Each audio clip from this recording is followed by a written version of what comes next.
The broadcast is now starting. All attendees are in listen-only mode. Hello, everyone, and welcome to another great webinar from cpaacademy.org. My name is Beryl, and I'll be your moderator for today's webinar, Recognizing and Combating Unconscious Bias. I've got our presenter, Bonnie, here, and I'm going to turn things over to her in just a minute.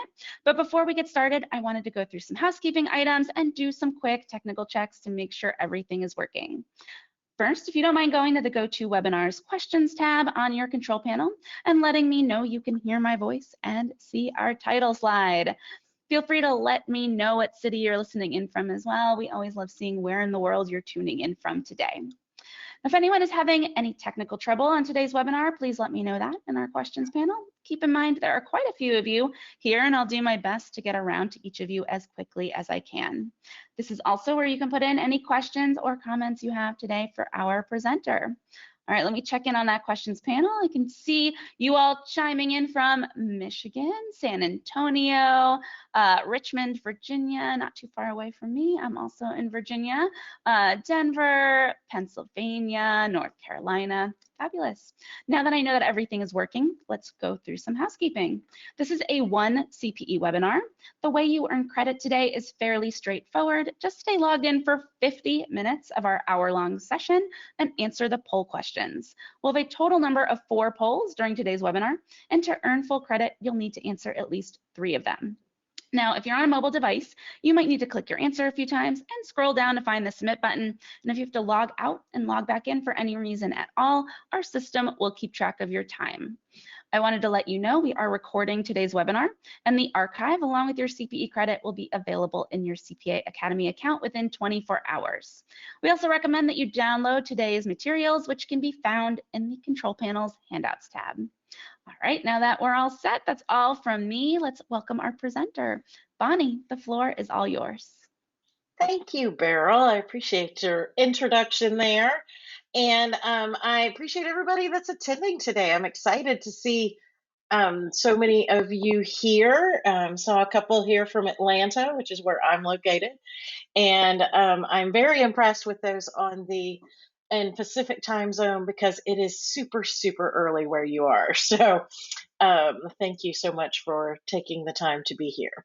So today, we're going to talk about unconscious bias, and we're going to go into all kinds of details and everything. But before we do that, I kind of want to start off by just asking everyone to, be open-minded today. We're here to learn. We're not here to pass any judgment on anybody. We are, be humble, be looking inward is hard, and this is definitely one of those areas where, sometimes it's tough to kind of see things about ourselves that we may not be our best self, and but it is worth it, and it is absolutely a great journey to go on. So let's start off, and I'm having trouble advancing. Hold on. Uh, have you ever heard any of these types of statements in your business? We don't see color at our company. I know this stuff happens, but it's not that bad. Or, hopefully minorities aren't as qualified as other candidates, or any of these types of things. A lot of times, these statements like this, people make without even thinking about the fact of how that could be heard by others. Or frankly, the worst one of all in my mind is, I'm not biased. I will tell you, and I'll spend a lot of time doing that today, that we all carry unconscious bias of some sort or other. It may be different what we have biases against, but we all have them. So what I found really interesting, and I've seen this in a couple of studies, this one in particular, the idea, if you perceive that you are completely objective and free of bias, which is what we all want to believe about ourselves, in fact, that predicted a greater amount of bias than those people that admit that, you know what, I do have some. So keep that in mind as we're going through today. So let's talk a little about what is this unconscious bias I'm talking about. Well, in reality, what it is just things that we are unaware of that happen automatically outside of our control. Our brains are wired to make quick judgments, and we assess people and situations and companies, circumstances based on our past experiences, how we were raised, what TV we watched as a kid, the culture we were raised in, our exposure to media, our background, the stories we heard from our grandmothers, all of those things created, what we now have as our unconscious self. And some of those are biases. And they're hidden preferences or prejudice that can affect nearly every decision we make, often, actually, in the majority of the time, without us realizing that these, unconscious thoughts are actually having some sort of input on our decisions. So we're going to start on polling questions early today. And I have 4 questions here that are actually from one of the handouts, which is called the privilege exercise. And the idea behind these are just to be thought provoking. And see, think of your corporate, whether it's a firm or a business that you work in, think of your environment and how, do you feel comfortable doing the things that I mentioned here. So this one in particular is, you can display photographs of your family or personal life without worrying that it'll invite negative perceptions. So take a minute and provide your answer. And when you do answer, think about, which one of your identities affords you that. Is it because you're straight? Is it because you're white? Is it because whatever that might be, that each one will kind of talk about a different area of kind of really inclusion and biases that other people may have. So I know. Thanks so much, Bonnie. I just want to let everyone know that we will leave each polling question open for about a minute. Okay. And you need to answer 3 of our 4 total questions to earn CPE credit today. Looks like we're getting lots of answers, and I'll leave this open for a few more seconds.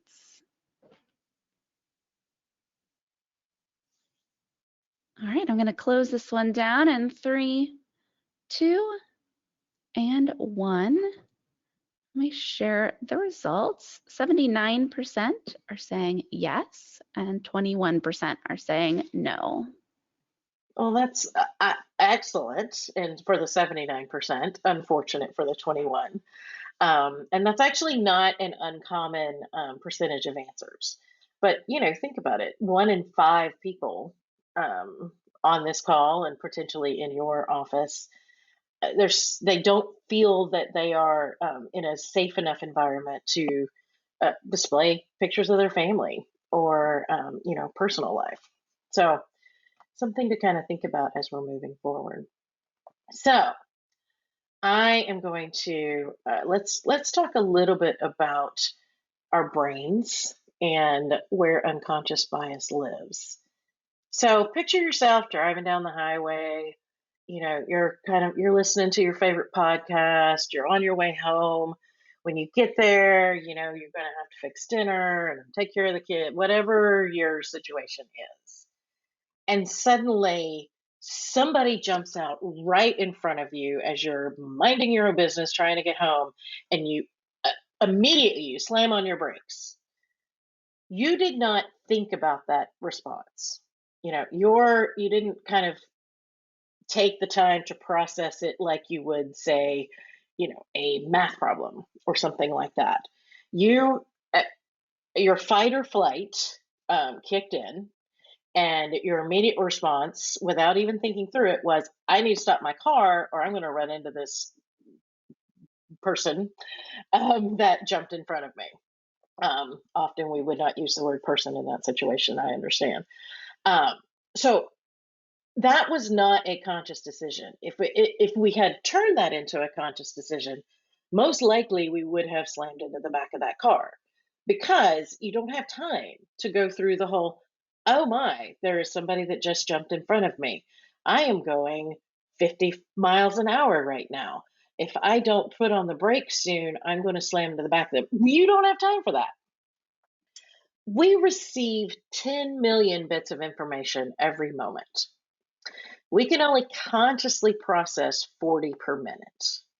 So think about all the information that is around you at all times. I am sitting at my desk looking out a window. There's a plant out here. It's kind of drizzling and ugly weather outside. My coffee cup is over here. All these things are information that we are bombarded with, but we can only consciously process 40 per minute. So our brains have created all these shortcuts that help us make sense of the world. But sometimes these shortcuts actually make us misinterpret things, which is what we mean by unconscious bias. So the whole idea of unconscious bias is, again, fight or flight. It's automatic. It's unconscious. All these things, but that it lives in the amygdala of our brains. It is the oldest part of our brains that controls things like decision making, memory processing, emotions. So all of these emotions and memories and all these things are tied up in the same part of our brain that where we're making decisions. Often, because we're bombarded with so many different things at once, these decisions are automatic. So, thus, the advantage is it saves us time and effort, from processing all this information, allowing us to spend our mental resources on other tasks that require much more thought. The disadvantage is it can lead us to make some assumptions about people and, act out based on those biases. This is why things like stereotypes, assumptions about people of, a certain race, gender, ethnicity, and we'll talk about some other common biases here in a few minutes. But the whole idea is that, we're shortcutting things because we don't have time to process all those millions of things that we're bombarded with all the time. But we have to start being conscious of some of these things because what happens is we're making decisions often that may not be fair or sometimes even in our own best interest, let alone the best interest of others. So in some of my study, I discovered this quote by a behavioral economist that I thought really was telling. And, I want to read this. We usually think of ourselves sitting in the driver's seat with ultimate control over the decisions we make and the direction our life takes. But this perception has to do more with our desires, what we wish was happening, how we want to view ourselves than reality. And the thing is, I'm willing to bet that everybody on this call is a good person at heart. This is in no way trying to say that we're all awful people. But these are things that we're all built with, that we've all acquired over our lives. Things like, I remember when I was going through my coursework at Cornell on D&I, when was the first time that I was asked, when was the first time that you had a doctor that was a woman or a person of color in your life, or a teacher? And, because those of us who are, let's just say, on the north side of 40, for me, I realized that the first time I had a teacher that was not white, a person of color, was in college. And the first time I had a doctor that was female was like in high school or so. And what those things do, and I'm just using that one as an example, is so often when we think of a doctor or a teacher or another professional that we tend to experience as only, a particular color or a particular gender, that our brains make assumptions that that's what doctors should be or that's what teachers should be. Now we overcome those thoughts all the time. Currently I have a lot of doctors that are women, that are people of color. And I don't think there's anything wrong with that now. But when I was younger, that was something I kind of had to process and overcome. And I think there's all of us have things like that in our lives that we really have to, work through. So we're going to go to another polling question, and then we're going to kind of go into some detail about some types of bias that some we're going to be very familiar with and others we may not have thought about before. So this one is another one to just kind of think about in your own work environment is, I can trust that my behavior will be viewed as only my own and not representative of a wider group. And this um, is something that often happens with people that are in minority groups, whether it's minority as a society or minority just in the company. And what happens is there are times when the leadership of a company has a particular view about, let's say, Black women, and judges all Black women that they are considering hiring or that work in the company, um, with that vision, with those ideas that in most likelihood are probably not fair. You want to be viewed as yourself. You want to be viewed for your performance, for what you bring to the table, not necessarily for what other people that look like you. People may have ideas about that. It's not fair. Um, so All right, I'm going to go ahead and close down this polling question in 3, 2, and 1. And sharing out these results, Bonnie, this is more split. 57% saying yes, 43% saying no. Thank you so much for answering honestly to this. This is definitely, this is actually more people are saying no here than I typically see. And so as you're going through your daily interactions, think about this. Are you making judgments of one person because of a group that they belong to? And if you catch yourself doing that, think about it and try to change that. Look at them as the individual that they are versus them as a representative of a wider group. So we're going to talk, and I'm going to probably go through these relatively quickly, but I want to talk about some different types of biases that people that study this have identified as areas where we tend to make decisions based on these things. So first is affinity bias. And this kind of refers to our tendency to gravitate toward people that are like ourselves, in race, gender, age, physical traits, educational background, socioeconomic status. We tend to, and I would be willing to bet that we all tend to do this on some level.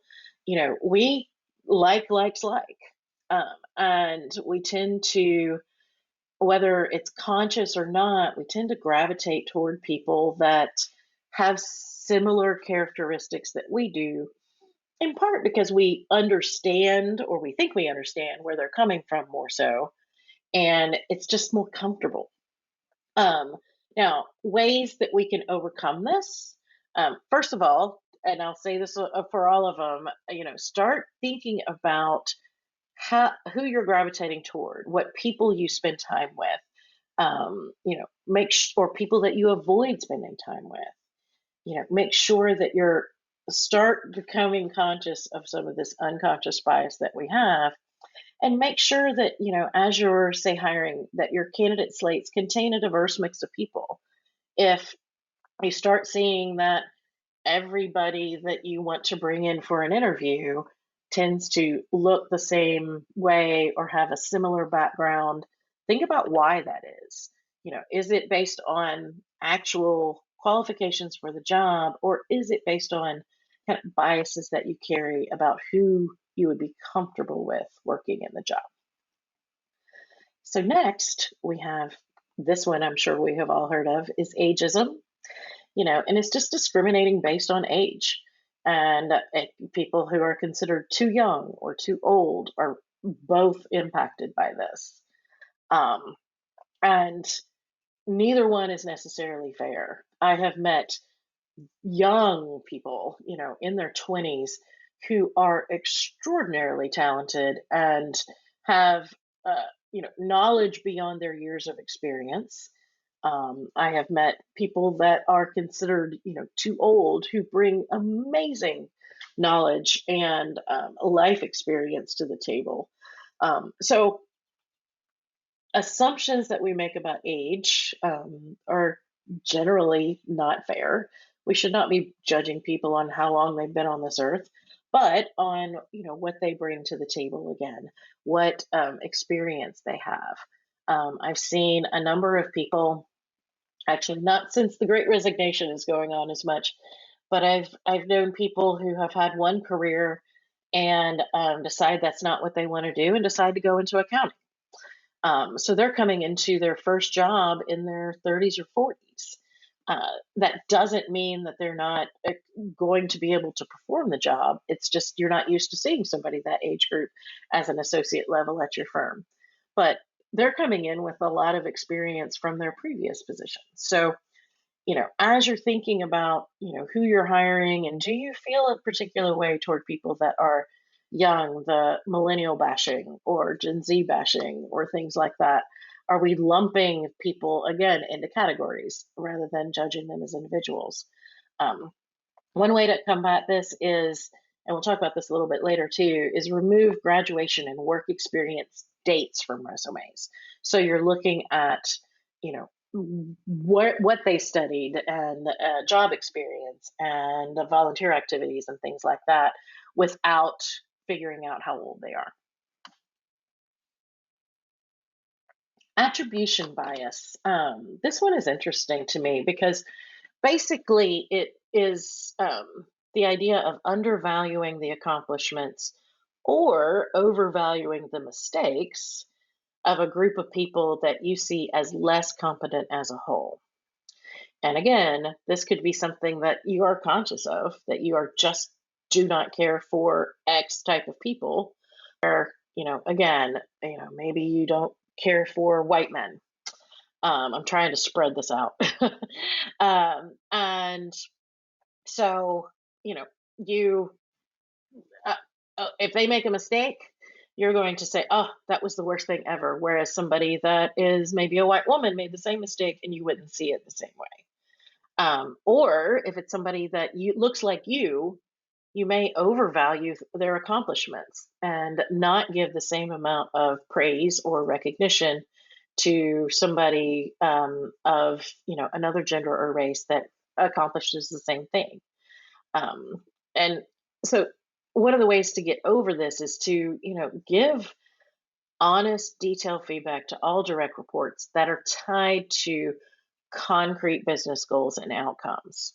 Take away this some of the soft and fuzzy out of whether it's hiring or reviews or performance, any of that, and make sure you're judging people using the same criteria and looking at them through a fair set of lenses. So let's move on to beauty bias. This is something that is rampant in society, and I don't necessarily think it's going to change however much we learn. But, we tend to judge people and treat them more favorably. This especially ties to women, but I also see it a lot with men based on how attractive you think they are. Pretty people, in some cases, have an advantage. And actually, sometimes I have seen people that are considered beautiful like overlooked in a way because the assumption is they're not as smart. None of that is true or fair to anybody. So focus on the work a person does instead of how they look. We're going to talk about this again in a little bit, but just we need to judge people by who they are, not what they look like, and and give them a fair shot. So another one is confirmation bias, and we hear a lot about this in the news, particularly around political discussions, which we are not going to get into. But the idea is that you look for or give preference to information that confirms beliefs that you already hold. This can be seen in where you go for your news. This can be seen in the idea that you want to you may hire somebody that has similar beliefs as you do. That you hear something and we process it through the lens of what we already believe, even if that information is proving in somewhat cases to that what we believe may not be right or it may not be accurate. So we have to kind of, this is an area again where it's sometimes challenging, but we have to identify our blind spots and look at information based on the information, not based on what we already believe about a circumstance if we're presented with new. Conformity bias, also called groupthink, but it's basically when your views are swayed by what's popular, or overly influenced by the views of others. And we all want to think that we're very individually minded, that we have our own opinions, we come to our own conclusions based on information and facts. But often it's not always true. We tend to, if the group is, leaning a certain way, oftentimes we won't speak up. Or we'll just, say, hey, yeah, that's true. If everybody's thinking that, then I should probably think that too. And this is one that sometimes it's kind of hard to look at yourself and say, oh my gosh, I'm doing this. So this oftentimes happens in meetings. And one of the ways that you can kind of overcome this groupthink in meetings is, if you're trying to brainstorm new ideas or something, have each person submit their opinions, or their ideas or their thoughts about this anonymously, and then review each one of the suggestions without sharing who it came from. So that way everybody gets a fair shot, everybody gets to contribute, and groupthink is sort of eliminated because we're not necessarily seeing, tying certain ideas to somebody that may be in power over the other people in the room. I've seen this work really well and tends to bring about much better ideas too. So contrast effect is, evaluating performance of one person in contrast to another. So say you hire two people at the same time, and one is a rock star. They are knocking it out of the park, one of the most talented people you've ever seen. Just amazing.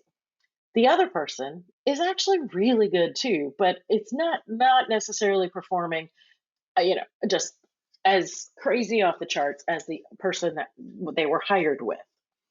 What happens oftentimes is we will judge that second person unfairly, or harsher than we do the first person, the rock star, because of the fact we hired them both at the same time. Now, the second person is absolutely due for a promotion, a bonus, increase in salary, whatever that may be.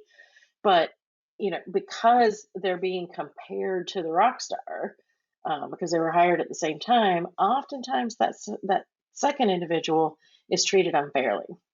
So you really have to assess individuals. I said access instead of assess. Assess individuals not in comparison to one another, but based on their individual performance. Gender bias, we're all familiar with this one. It's really the idea of preferring one gender over another, for certain roles, or assuming that one gender is better at certain things than others. This is, we see this from time to time, and promotions are often made based on this. Gender bias is, discussed all the time. But where possible, we want to use gender neutral language in our job descriptions. Try not to take gender into account when you're evaluating people. Give everybody the same and the fair shot. And, again, these are unconscious biases that we were raised with. So making sure that we're aware of that. And if we're starting to make a decision based on gender, taking a step back and trying to do things that will keep that from happening. Just a couple more of these. So there's the halo horns effect. And that's kind of the tendency to put somebody on a pedestal or to think negatively about them based on traits that you're comfortable with or uncomfortable with. So, if you are, again, we talked about this before, we're more comfortable with people that look like us. So we may give people that look like us more of a pass and actually judge people that don't look like us more harshly than we do others. This is, again, one of those things that you can't help these thoughts from happening, but when you recognize them, you can actually, make an effort to set that aside and start evaluating people based on other factors. So, consider when you have them. Ask yourself, why do I feel uncomfortable around this person? Is this an actual true issue that's going on, or is this just because, I have some unconscious biases that are raising their ugly heads? Name bias. There's tons of studies on this when it comes to resumes. But it's the tendency to judge a person based on their name and perceived background because it puts them in a group that you may be biased against. So when possible, remove candidate names from resumes. Encourage people to judge based on experience. This can take place in performance reviews as well. Remove the opportunity for unconscious bias to raise its ugly head. Even the playing field as much as you possibly can. And last one we're going to talk about is weight bias. Judging a person negatively because they are larger or heavier than average or than what you think is appropriate. Don't make assumptions about anyone based on how they look. And that could be weight. That could be, that they have tattoos. That could be that they have purple highlights in their hair. That could be, how somebody dresses. So many different things. But basically, we need to kind of be aware of, what are these things that make me uncomfortable, or I just don't think that's professional, or I don't like that, or why do people do that now? They didn't used to do that. So think about those things and let's set it aside. Some of the most talented CPAs I've ever met had tattoos, or preferred to dress in jeans to a suit. And I know there are times when you have to think about how are clients going to perceive these people. But if given the opportunity to meet people that may look a little bit different than what they're used to, performance will outweigh looks over time. So give people a chance. Don't make judgments based on something that you think makes them less than or different. Let's look at who people are inside versus outside. So we're going to go to our third polling question today. And this one is, I can feel comfortable being my... Yes. Oh, you know what? Never mind. It is open. I thought I had accidentally closed it, but it's good. It is open for attendees. Please continue. Oh, actually, this one is a repeat. Could you pull up the next one instead? Yep, hold on just a second. I'm going to close out this poll. Let's see. Oh, hold on. I can speak up? Yeah. All right, let me pull that one up. It does not match with what's on your slide, but I will pull this one up now. Okay, here we go. I can speak up without being interrupted. Yes, this is something that often People are, you talk about these meetings where people submit their ideas anonymously. So many times, what happens in meetings is people, if they get spoken over too much, they'll quit contributing, and we lose the opportunity to hear from a variety of different voices. And frankly, we tend to not make as good of decisions as a group when we can't, everybody doesn't have a chance to be heard. I'm going to let you guys continue answering this while I Go ahead. have some Go ahead fun. and answer this one. And I want to let everyone know that first poll that I opened up, that one will be excluded. So if you answered that initial one that I put up, please also answer this new one that is loaded here so you get that CPE credit. I'll give it a few more seconds since we had that little hiccup. Go ahead Yes, and I answer. apologize for that. No, that's okay. And I'll reload that other one for our final poll. A fast clicker. All right, I'm going to shut this one down in 3, 2, and 1. And the results for the speak up question, 65% are saying yes, 35% are saying no. This is pretty average. Usually it's about 2/3 to 1/3. And think about how that's impacting your meetings, your discussions about new ideas or new products or new services or anything like that. If a third of your people feel like they are being interrupted and can't speak up and share their opinions, think about all the valuable input that you're missing out on. So that's something else just to kind of think about and be aware of. So let's get into what can we do about all these biases that we all walk around with. So I think one of the biggest things, and honestly one of the hardest things, is to ask ourselves questions. Honestly, we think we're good people. We are good people. But we all have areas where we can improve. And so ask yourself some questions. Do you typically hire or promote the same type of people or personality type? When you say a candidate is not the right fit, what do you mean by that? I will tell you, and it's a long story that we won't go into, but I was once let go from a job because I was told I was not the right fit. And at the time, I did not question that, but I certainly would today, and I think everybody should. Do you speak up if you notice that all the candidates for a job or for promotions look the same and are not representative of the group that has the potential for that, for the promotion or the hiring? Who do you bring to meetings? Who do you choose to lead teams or groups? Is it typically the same type of person or the person that looks a lot like you? So as we're thinking about all these things and, having a little bit of pain as we do it, try to just identify areas where you may carry biases that you were not aware of.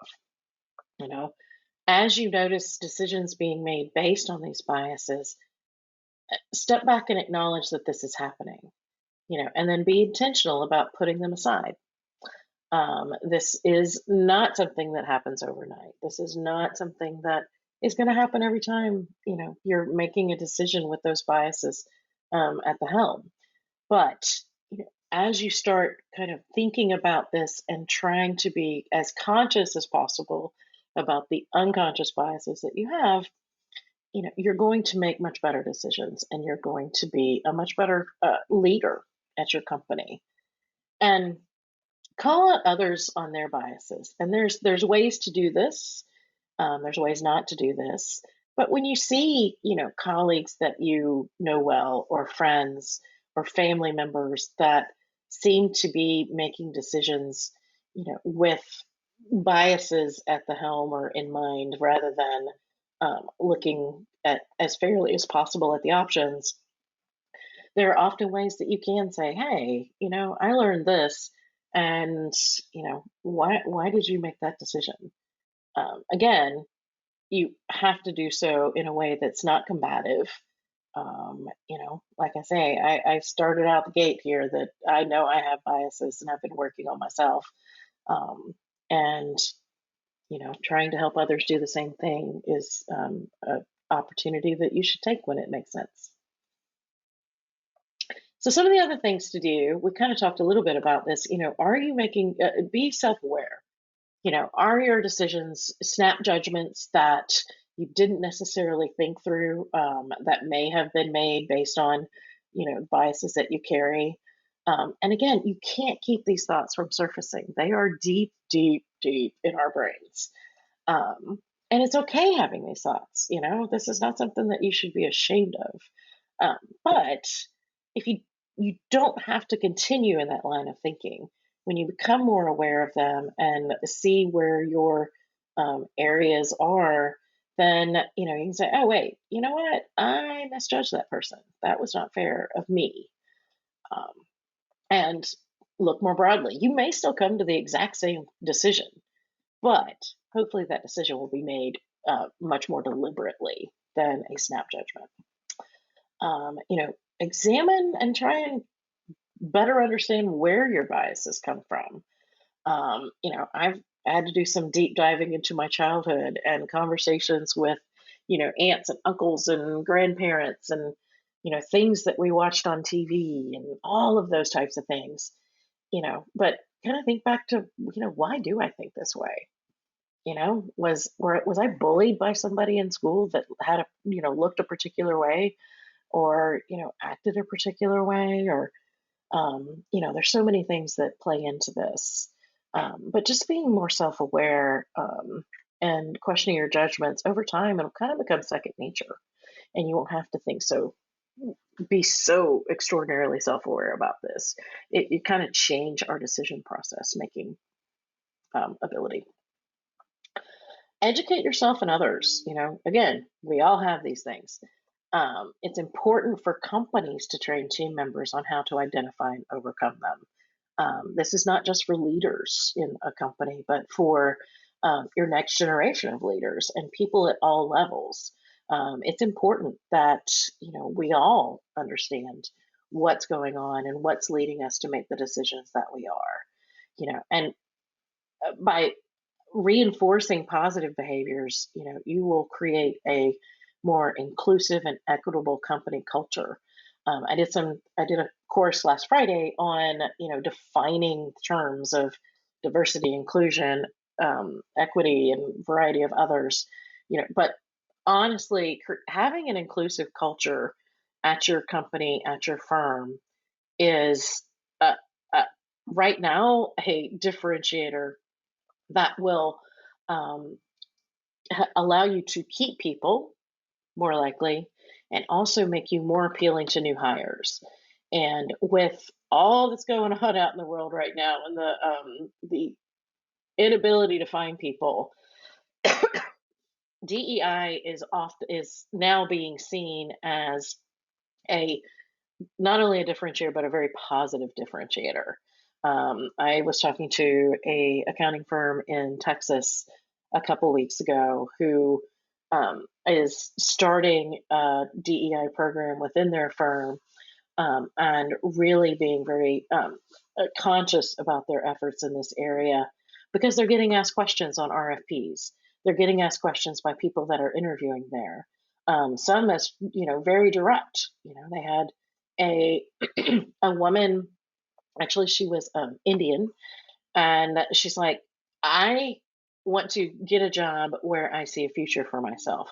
I want to be a part of the next company that I go to work for. I want it to be a long-term position. And as she was looking at the leadership at that company, she's like, I don't see anybody that looks like me. Is there really an opportunity for me to grow within this company? And, the firm in Texas I was talking to said that cut hard, because there were no women on their leadership team. and definitely no women of color on their leadership team. So they may have been missing, and that was somebody who was bold enough to say it. There are probably plenty of people out there who are not, that are just saying, nope, pass, move on to the next position. So think about these types of things as you're developing programs. So branch out. This is an area I think is important too, is that, if you find as you're looking at yourself and looking at how you make decisions that there's a particular group of people that just make you uncomfortable, um, make a conscious effort to learn more about this group. Watch, movies that, tell the stories of people in this particular group that makes you uncomfortable. Read books, attend lectures, whatever that might be. Go to neighborhoods, eat in restaurants that are owned by the people within this group. Expose yourself to positive images and, learn, talk to people in this group and say, I've made these assumptions, which I know are not true. I want to learn more, and be open to change. We have to be open to change in so many areas of our lives. This is just one more.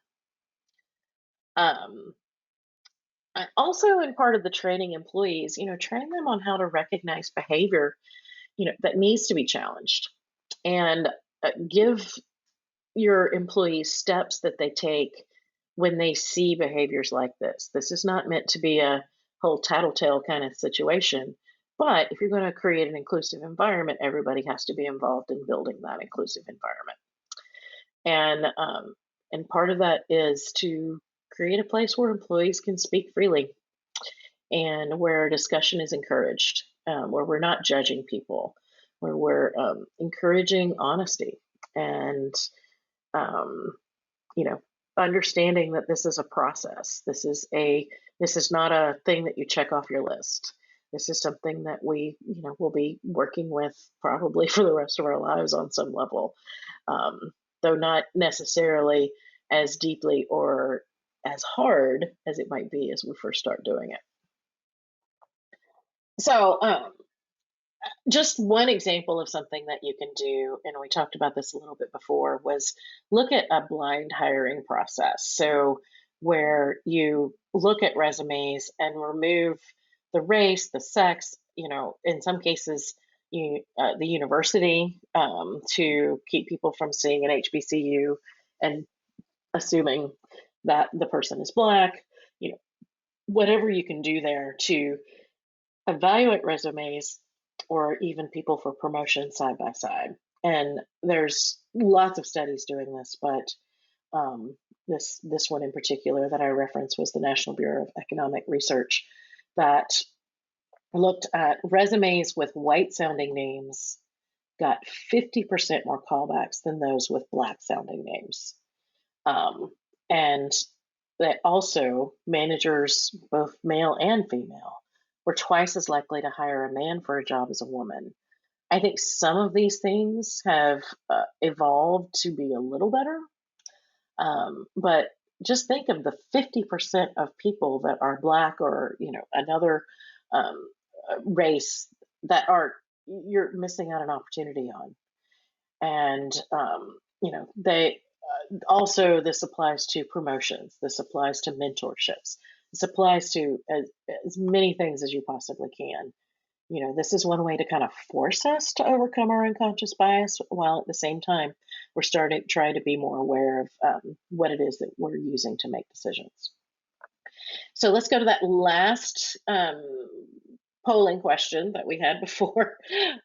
Yes, we're backtracking. The one on your screen is not what's being launched, which is fine. We're rolling with the tech challenges. So we've launched the final poll on your screen. And this one is, I feel comfortable being my preferred self, showing a true personality at work without worrying that people will judge me. And please answer this one as honestly as you can. And hopefully we do. I hope this number is high, because honestly, that's what makes us interesting. That's what keeps things being just learning new things, learning about people, seeing what they like and what they do. Looks like we have almost everybody voted here. Yes, we're going to leave this open for about 10 more seconds. Get those answers in. Excellent. If you missed one of our previous questions, this is the time to get your answer in. And I'll close this one down in 3, 2, and 1. It looks like All 71% right. saying yes, 29% saying no. Well, I am sorry to, I hope that if we were to do this again in 6 months or a year, that this would be even higher. I'm glad to see that 71% feel like they can be themselves, but sorry to hear that nearly 30 can't. I think we're all missing out on some opportunity to um, meet some fascinating people and discover really fun and interesting things about each other when we try and rein people in and keep them from being their true selves. So we have just a couple of the things I want to cover, and then we will move on to questions. And I want to do just a little bit of why you should care. Other than the fact that it's a good way to be, there are financial and other areas where by being um, more diverse, more inclusive, and making fewer decisions with unconscious bias at the helm, it attracts talent. 67% of job seekers say that working in a diverse environment was important.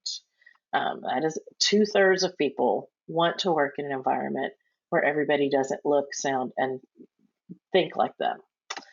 It encourages greater creativity and innovation. I love this. Diverse firms are 70% likelier to capture a new market and 45% likelier to report increased market share year over year. I've never met anybody that works in a company that would not like to see that sort of innovation and creativity and growth. It leads to higher profits. 19% higher revenues are reported by companies with diverse managers. Ethnically diverse companies are 35% more likely to have higher financial returns, and gender diverse companies are 15% more likely to outperform their national industry medians. Having input from people from a variety of different walks of life and experiences is just good for your company. It inspires employee engagement. 83% of millennials report being actively engaged when they believe their organization fosters an inclusive workplace culture. 83%. That is more than 4 out of 5 people are more engaged. People that are more engaged perform better. They're willing to go the extra mile. This is important, and keep in mind, millennials are in their 30s and actually not too far from entering their 40s. So these are people that are business owners. These are not the kids straight out of school anymore. And leads to better decision making. Teams that are more diverse and inclusive make better decisions, and I'm going to read up to 87% of the time, twice as fast, with half the number of meetings. Can I get an amen on that one? Delivering 60% better results. It's just kind of unbelievable how much better a company will perform when they have a diverse input. And it gives you a better reputation in the marketplace, just hands down. And, when we're having trouble finding people and people are making decisions in some cases based on, the makeup of the company that they are going to work with, this gives you a better reputation. So I am going to leave this slide up for a few minutes while we open the floor for questions. And we're going to just skip the video, but there is a video link in the PowerPoint presentation. But as you're thinking about how to overcome it, speak up, empower your team to speak up, break the cycle, stay committed to this. This is not something that, you can do once and be all good on unconscious bias. We have to work on it all the time. So yes, All right. I would love to answer any questions. Super. We've had some great comments come in and a few questions. Somebody very early on in the webinar just simply asked, what is privilege? If you want to give your definition. Yeah. Privilege, actually, I covered that last week, but privilege is the idea, and it tends to be a word that gets people's back up a little bit. But it's the idea that there are particular groups of people who have an advantage over others. It does not mean that you did not work very hard to get what you have, that you have not worked very hard to and are seeing the results from that work. But what it does mean is often there are others that have to work a lot harder than you do to get to that same place.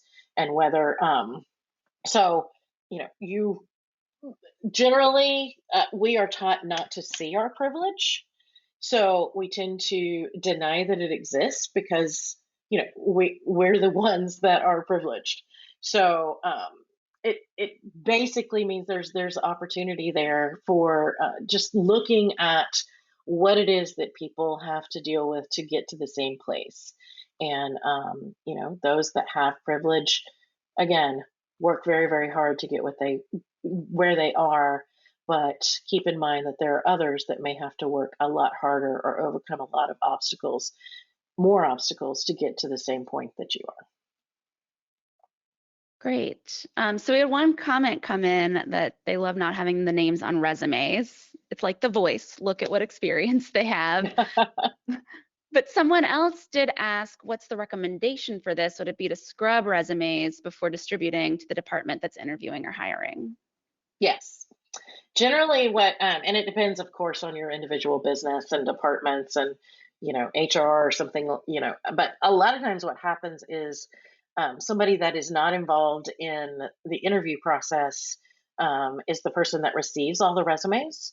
And they will, scrub them block off the names, the universities, identifying things that can come into play, and then share those with the people that are evaluating resumes.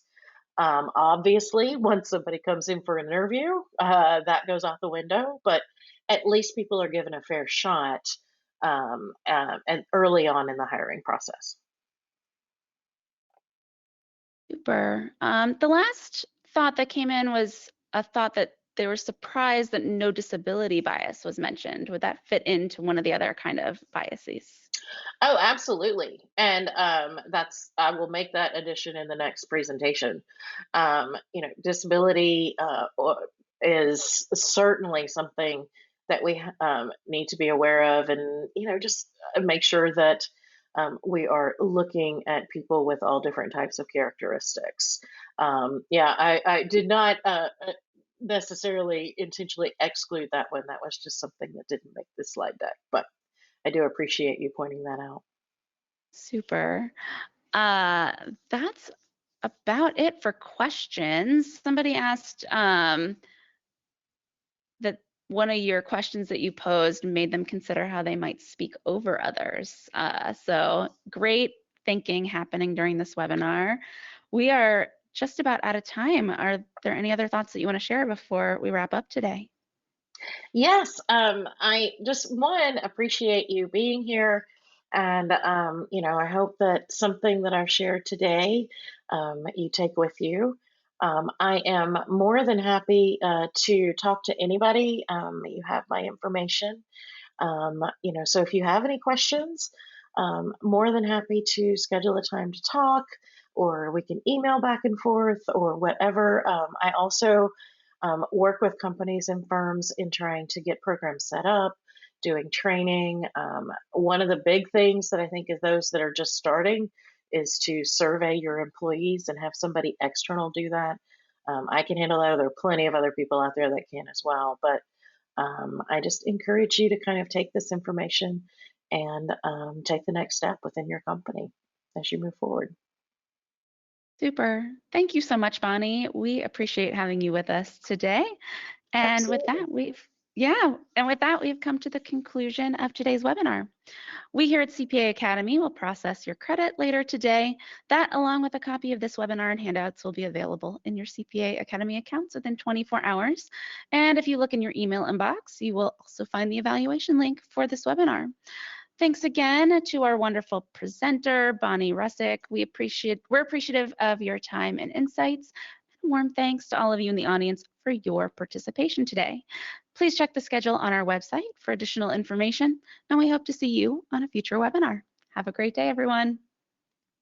Thank you.